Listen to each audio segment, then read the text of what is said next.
Na zdrowie! This is water, by the way. Vodka doesn't really agree with me, or I don't agree with it. But as you may know, if you've read Moscow to the End of the Line, it's almost impossible to read it without some sort of hard alcohol appearing near you, so cheers. Well, this is some strong water here.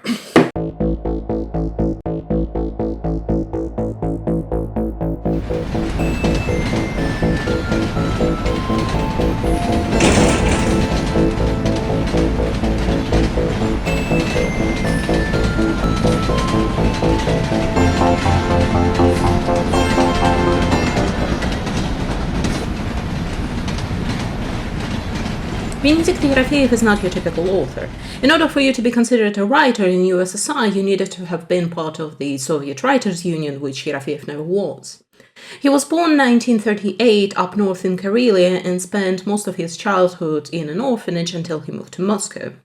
He then studied at Moscow University, Orekhovo-Zuyeva University, Vladimir University, and Kolominsky University, but was expelled from all of them. Same in his work life. He was a handyman, a guard, a loader, a laboratory assistant, an editor, and many more, but he never stayed anywhere for long. Similarly, for a long time he never had a fixed address, spending his nights in apartment building hallways, and that's because of one vice, and it was drinking. Alcoholism followed him throughout his life and was one of the reasons for the disease that in the end took his life, throat cancer. According to his friends and occasional drinking buddies, Venedikt was incredibly smart, he read a lot, and by the looks of it had something close to eidetic memory. He could recite anything that he'd read from memory. One of the books that he studied religiously was the Bible, even though religion was banned in USSR, and Venedikt wasn't really religious in the traditional sort of sense. But reading was the second passion of his life. His literary legacy consists of a book, Moscow-Petushki, most often translated as Moscow to the End of the Line, Notes from a Psychopath, and a play, Walpurgis Night. I'm not giving you a full biography here, but just some points about who Venedikt was. A smart man, maybe a very talented one, but completely consumed with his addiction that dictated many paths and choices in his life. Just from what I've just told you, you can see the mosaic that made his life, a drunken dream with short periods of sobriety that never looked the same as one another. And that experience fits into Moscow to the End of the Line.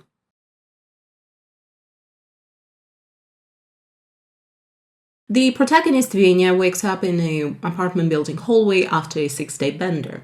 Today, though, he's supposed to go to a small place called Petushki to meet his mistress and his little son. On the way to the Kursky station, Venya has a conversation with the angels who inquire as to what he'd had to drink already and what he's going to drink now as to not throw up. At Kursky station, he picks up some candy and nuts as present for his son and 2 bottles of vodka for the road. He takes an electric train to Petushki, and on the train he starts drinking. We find out that Venya has just been fired from his job as a foreman because he was making charts of alcohol consumed by his workers while on a job. On the train, he meets various characters, and they all drink together while telling each other stories and discussing philosophy. Near Orekhovo-Zuyeva train station, a ticket inspector joins them in drinking, and Venya tells him lewd stories instead of paying. At Orekhovo-Zuyeva, the ticket inspector leaves the train by falling out of it in a drunken stupor, and Venya as well is pushed around by the mass of people until he passes out. He then dreams of a revolution happening in Petushki, how he and his friends had created a new state, passed new laws, and planned to go with war on Norway. When he comes to, Venya notices that the train is no longer moving in the same direction, but seems to be going back to Moscow. That's when the Satan appears to him and suggests that Venya jumps off the train, but Venya shoos him off. Then a sphinx without legs, tail, and head appears to him and gives Venya multiple riddles that Venya refuses to solve, and then Sphinx gets angry and tells him that he's not gonna let him get to Petushki. Venya stumbles through the train cars, meeting a countess and her valet Peter, who promptly jumps out of the window, and then the king Mithridates of Pontus, but then the train comes to a stop. Venya stumbles out of the train still believing that he'd arrived in Petushki, but Petushki that looks strikingly like Moscow. He is then surrounded by four who intend to kill him. Venya tries to run away from them. He runs past Kremlin and into a hallway of an apartment building where the four end up stabbing him in the neck with an awl. The interpretations of this book are on a wide spectrum. You can see arguments that this is not literature at all, that it's simply alcoholics' nonsense.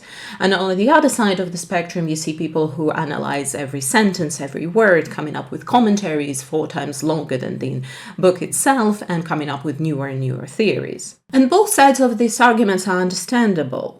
On the surface, it is ramblings of a drunken person with a lot of swear words and dreamlike narration, but on the other, Yerofeyev did put a lot of references and callbacks into his story. It is full of allusions to the Bible and criticism of the communism, if you're simply willing to look. So let's assume that this book is more than drunken nonsense of a person who drinks 6 shots of vodka before breakfast, and look deeper. As mentioned at the end of the book, it was written in 1969 at Cable Fitter Works. Olga Sidakova, a researcher of Yerofeyev and his friend, who actually read the very first handwritten copy in a notebook, she says that the book must have been written pretty quickly, but the prep work for it must have taken years. Yerofeyev made multiple notes and drafts that then later fed into his stories. That first handwritten copy made the rounds in the Moscow University Intelligentsia and then went further. It's hard now to estimate the samizdat numbers, but some researchers speculate that this book was one of the most popular ones in samizdat for a while. Obviously, there was not a chance that the book would have been published in USSR, but it was quickly snuck out of the country and was first published in Israel in 1973. Translations into foreign languages followed quickly, and that all happened before the first official publication in the USSR, which happened in 1988-89 in a magazine called Sobriety and Culture. Quite apt. But while during the samizdat days the book had somewhat of a cult following, now it is being studied as a proper classic, or as close to a classic as it can be without 100 years of experience behind its belt. And some of the problem with studying it now comes from the fact that it is being done by Yerofeyev's contemporaries and former friends.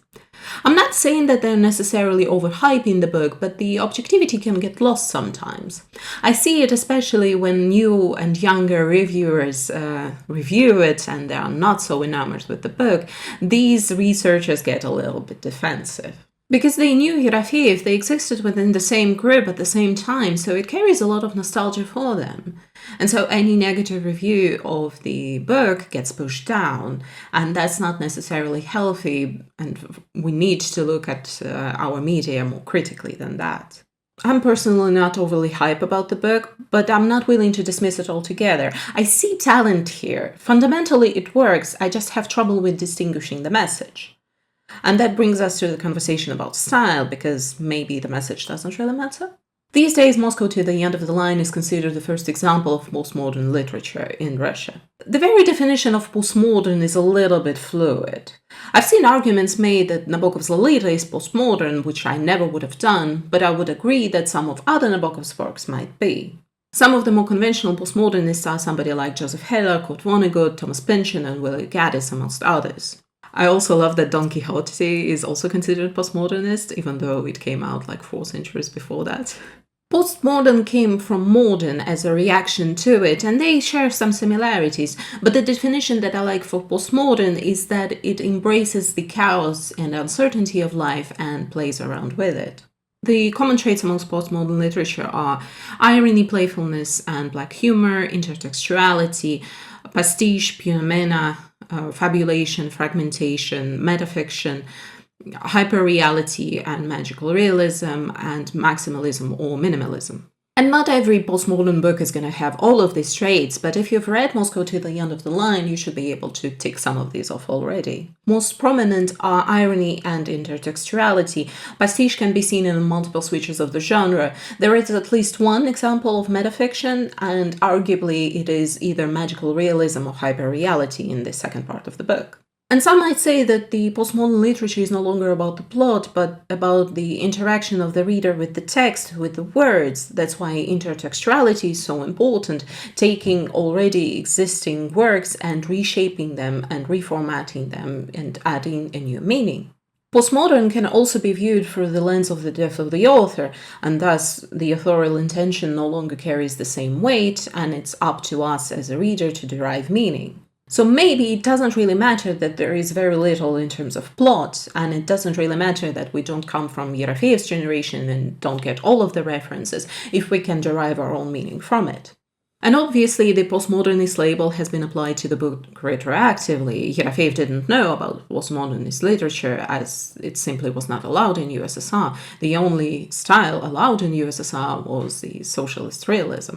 I get the feeling that he simply had some sort of intuition about writing, that he sensed what was in the air. Postmodern came in part as a response to the devastation brought on by World War II and later Cold War, and Russia was not spared from either of those. It is simply fascinating to think that Yerofeyev uses the same tools without knowing that he is part of the movement. A movement that was in a sense a rebellion, a movement that was a protest, because Moscow till the end of the line is also protest literature. One of the layers of the book is the criticism of USSR and communism and the society that lived there. Some researchers push back on the last part of it, saying that he's not speaking specifically about Russian people, but humanity in general, but some of the digs are directed specifically at the society that he knew. He loves his people, he says, these people with empty, bulging eyes. These people who talk about first love like in Turgenev while drinking vodka, laying cable to dig it up later while drinking vodka, using smart words like transcendental in the wrong way while drinking vodka. The criticism is there, the ironic, playful kind. The full section of the revolution in Petushki and plans of war with Norway is a full-on parody of the Bolshevik Revolution of 1917. It parodies events, speeches given, it brings up the civil war in Russia, all on a scale of Petushki. The same goes with the tale of Venya laying cable in the rain to then dig it up later and making charts of alcohol consumed by the workers there. It's also criticism of the communist industrial complex. The references to communism/socialism are all over the text, but I'm going to be honest with you, most of it is lost on me as it would be on you, unless it's something as obvious as this statue beating Venya up with its hammer and sickle. Soviet generations were indoctrinated from birth. We talk a lot about propaganda these days, but I don't think that we fully understand what it was. Because for them, the state controlled all of the media, all of the TV broadcasts, radios, papers, magazines, banners, and it all was blasting the same message. We are now fortunate enough to live in a society where other voices, they do exist, even though my current government is doing its best to shut them up.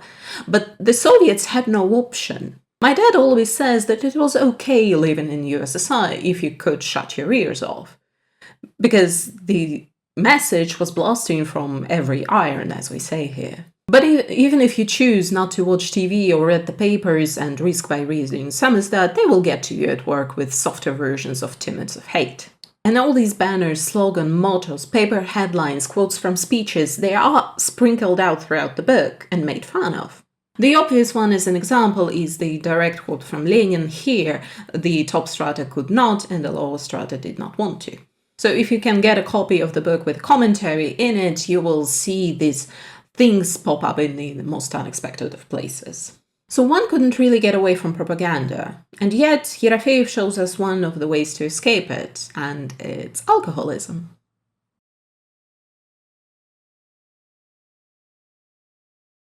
I don't think that Yerofeyev himself believed it to be a particularly healthy way, but as we look back on it now, it looks like it was alcoholism as escapism, alcoholism as freedom, alcoholism as defiance. And it's a terrible stereotype about Russia that we are drinking vodka from 9 a.m. We were doing so well, the hard alcohol consumption was going down, but the recent events made it go up again. But that generation was drinking like there was no tomorrow. And it's not nice social drinking that we do these days, drink a couple of glasses of wine and go out dancing. No, their drinking was still social because you would normally drink in groups of 3, and that's your basic mathematics of drinking, because a bottle of vodka used to cost 3 rubles, so easily divided by 3. But it's hard alcohol that they were drinking, and they were drinking until they were passed out in a ditch somewhere. I still remember these people lying in the street, and it's an ugly sight, because it is drinking until you forget. But on the flip side, the drunks of that time somehow invoked sympathy. The people that you are drinking with, or even strangers, would try to get you off the streets and somewhere warm at least. And also, by the way, the cocktails that Venya describes in his book, they are based in reality because they were drinking anything and everything that had alcohol in it, like cologne, aftershave, whatever, because it was simply cheaper than vodka. It wasn't a nice time. And to be fair, that's how I see it from the outside, the ugliness and sadness of it. I don't think I've ever been that drunk. They might have derived a certain amount of happiness from it, I don't know. This is actually a callback to Nekrasov, who can be happy and free in Russia, where 7 peasants travel around Russia looking for a happy person. Nekrasov died before he could end the book, but according to his friend Uspensky, Nekrasov intended it to end with them meeting a drunkard outside of the tavern and having a drink with him, and thus the only happy person in Russia was a drunkard. And why? Because he could escape the horrors of his life, and in those few moments he could truly be happy. And also, coming back to the protest argument, if you don't conform, alcoholism was a viable excuse. Like, what do you want from him? He's drunk. And so this type of alcoholism allowed them a certain freedom from societal expectations and responsibilities. We now call it grassroots protest, where regular people have no way of protesting their government without a threat to their lives and livelihood, so they turn to silent sabotage. And the oldest form of sabotage in Russia is drinking. You might think that I'm putting way too much thought into a very basic vice and addiction. And that might be, but it also is a lens for you to take a look at the book and the society of that time. Yes, they were drinking because they couldn't stop, but there is possibly a meaning behind it as well. I don't think that these two things are mutually exclusive. And thus Yerofeyev presents us with a really weird strata of society. Someone put it as there is a societal ladder. Well, Venya is way below it. Yerofeyev obviously based Venya on himself. He has the same educational background, he's read the same books that he had, music he's listened to, etc. He is sensitive, there is a certain modesty to him, like he doesn't drink in front of people, and he waxes poetics about his son.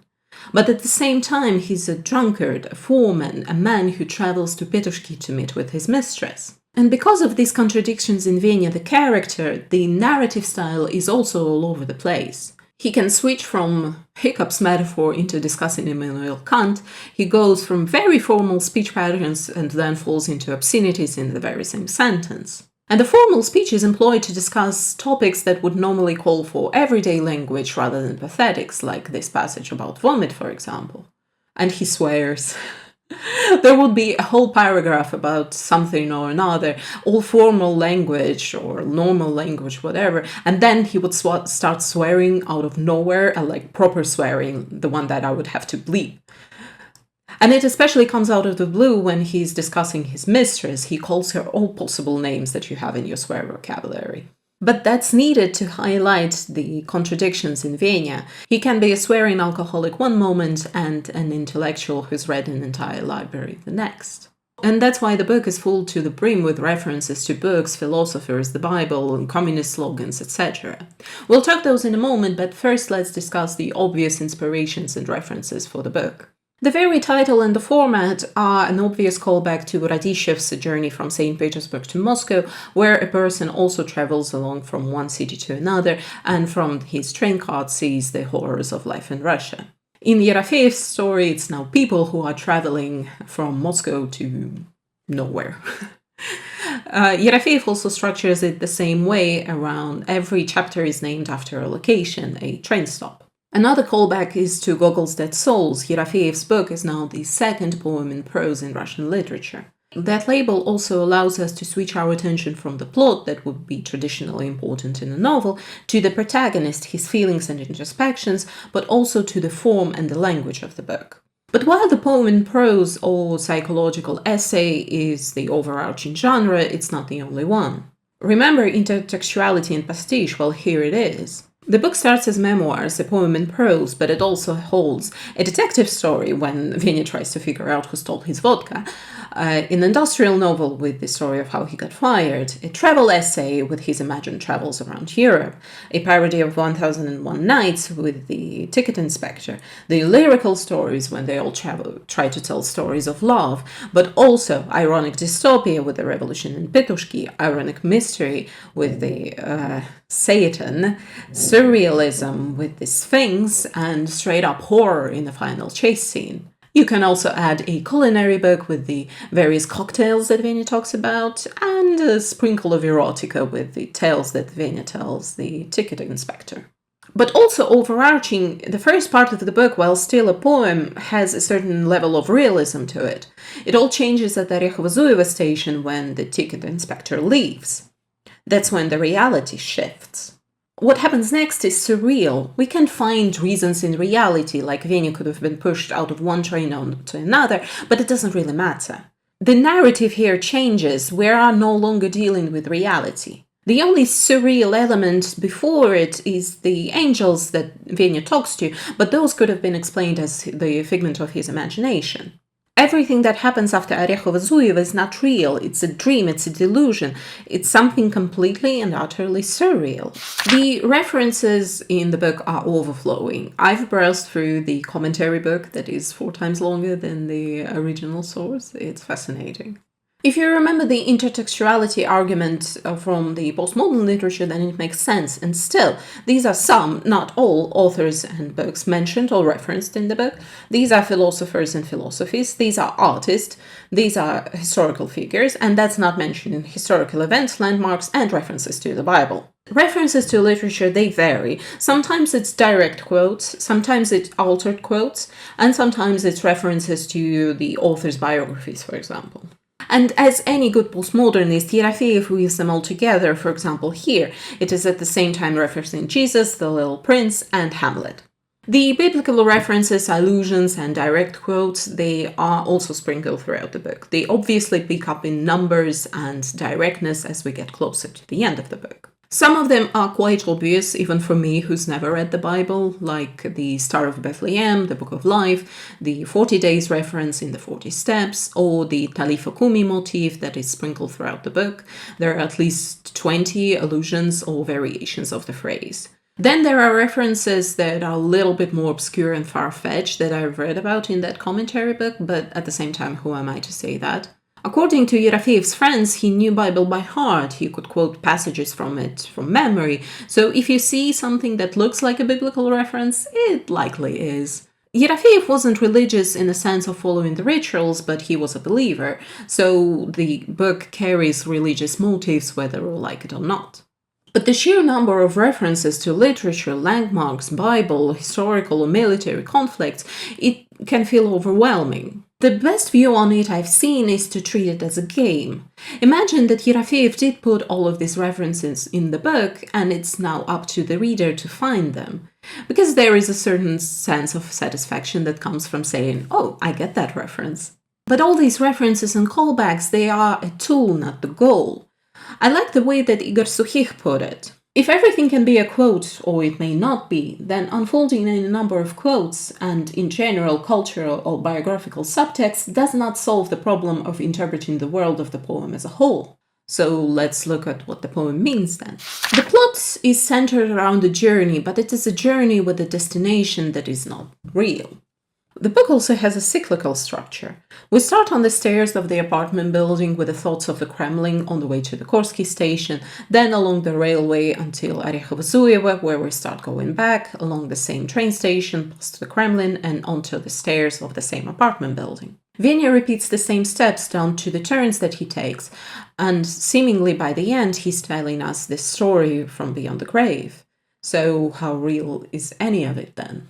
Venya cannot possibly get to Petushki, it's not possible. In the religious interpretation of the text, Petushki is compared to heaven, but what a heaven it is, with the most beloved of trollops, the red-haired she-devil is waiting for him, with a baby who knows the letter U. But even if we remove the religious connotations, Petushki is still an ephemeral place, the one that cannot possibly exist and thus Venya cannot reach. But also, interestingly, Moscow is not 100% real either. Venya says that he's never seen the Kremlin, that every time he tried, he ended up at the Kursky station.